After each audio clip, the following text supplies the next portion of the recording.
Why Bush isn't blamed for the 2008 financial crisis, but Obama still gets the heat. It's a question many people ask. Why doesn't George W. Bush get blamed for the 2008 crash as much as Barack Obama? The answer lies in understanding how long it takes financial systems to crumble and who really pulled the levers before the collapse. A look back. The real seeds were planted in the late 1990s.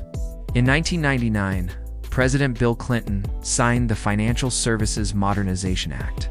This law, championed by Sen, Phil, Graham, RTX, effectively repealed the Glass-Steagall Act, which had kept investment banks, commercial banks, and insurance companies separate for decades. This allowed the creation of megabanks that were too big to fail. In 2000, Graham pushed through the Commodity Futures Modernization Act, deregulating derivatives and credit default swaps (CDS). These exotic financial instruments were at the heart of the meltdown.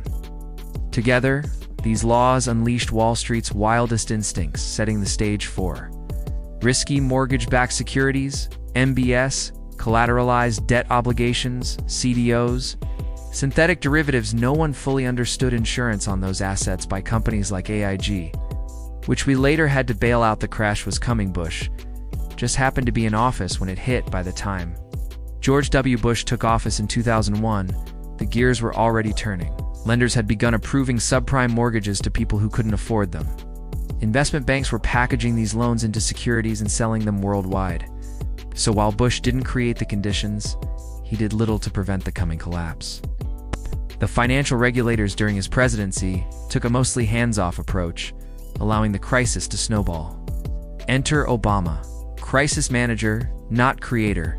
When Barack Obama took office in January 2009, he inherited a collapsing housing market, job losses exceeding 700,000 per month, a federal budget deficit of $1.4 trillion to costly wars in the Middle East.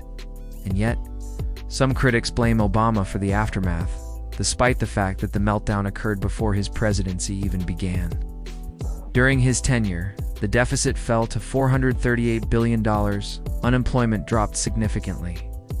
Major reforms like Dodd-Frank were introduced to prevent future meltdowns.